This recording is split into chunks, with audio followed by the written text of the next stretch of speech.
Hi, I'm Lesley Canarium, Reader Conversations Librarian at the Rogers Public Library. And thank you for joining me for the February Adult Take It, Make It craft program. This time around, we've got a really super easy program. We're going to be making Valentine coasters. But the nice thing about this project is that it includes all sorts of techniques that you can apply to other projects, and you can also modify this project in so many different ways. So to get started, you're going to have in your kit a nice little slab of wood. If you want to make an entire set of coasters, this might be a great way to use up, some of that fallen wood from the tornado last year.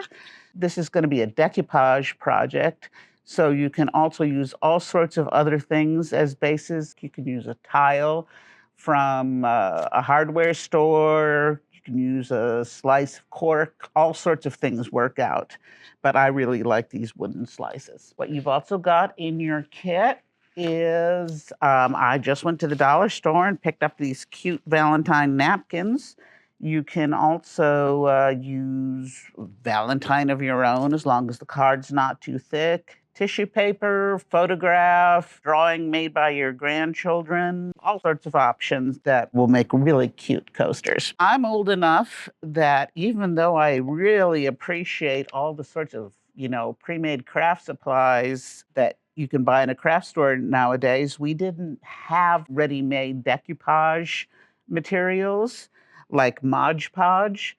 So we always had to make our own. Fortunately, it's so easy and cheap. You're going to have ordinary white craft glue in your kit, and you just need a good blotch of that. Let's fill that up. Well, at least cover the bottom of your cup. You don't need that much, but you want a good bit. And of course, if you run out, easy enough to make more. So let me fill this up until at least the bottom of the cup is covered. That'll do to get us started. And you want to mix that with just ordinary water at about a 1-to-1 ratio. Less water and it'll be too thick and kind of gloppy, and it won't dry clear. But if you put too much water in, then it'll be thin and take forever to dry. So let's just do about 1-to-1.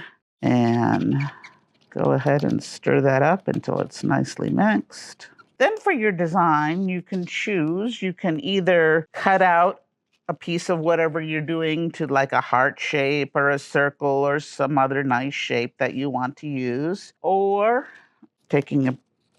and just go ahead and trace the outline. And you're going to want to cut inside the outline. If you decide to use your own picture for this project or any other decoupage project, make sure that the wrong side is blank, because if you use like a picture cut out from a magazine or something like that, when it gets wet, it will bleed through and it'll look kind of weird. Now that I look at that, I don't really want to cover up that much bark. So I'm gonna go inside the lines a bit more, kind of round this blob up. When you're happy with how that looks, then you just take your decoupage material. Now at this point, you can use a brush. A lot of instructions you'll see online will tell you to use a brush. I love these little sponge pliers because it doesn't wrinkle the paper you're working with, and it makes a nice even coating. I'm gonna put this on top of something so I don't ruin the surface I'm working on. And especially if you're working on your nice kitchen table, you don't wanna mess that up. So you're just gonna start in the center and work out. Press down gently as you're doing it so your material gets good and saturated. You can see how you can see the grain of the wood through the wet material, which is what we want. Make sure it's nice and thoroughly soaked through so you get that pretty heart design top of the wood. And now, for impatient people like me, here's the hard part. You're gonna wait. You wanna wait till this is completely dry. I would probably say at least half an hour, and then you're gonna wanna do another coat. Just the same way. More glue, more water, 1-to-1 ratio, spread it out, let it dry, maybe another half hour. Keep doing that. You're going to want to do that for, probably at least 5 coats. If you're just doing ordinary decoupage, decorating like, I don't know, a vase, You don't have to do that many coats, but this is going to be for a coaster. You're going to be setting things on it. You want to make sure you get a nice, thick coating that thoroughly saturates everything. The good part is having all those different layers means you can do some fun additional steps. For example, at this point, you could do a light sprinkling of, you guessed it, glitter.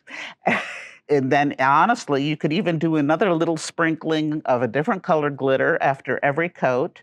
I wouldn't do it too thick because you want to be able to see that pattern, and you want to make sure there's at least 2 coatings of the decoupage material on top of your last bit of glitter.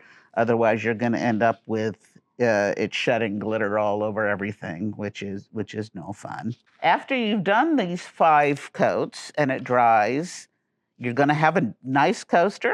You could stop there. Or if you want a glossy finish instead of a matte finish, you can seal it with an acrylic spray sealant. I gave you a sample of what this looks like with the glitter. You can see how the glitter gets into the wood grain, which is a really nice effect, and it's nice and shiny. If you do the acrylic sealant, make sure you let it dry overnight, and there probably will be some smell for at least a couple of days, so you want to consider that. But really, that's all there is to it.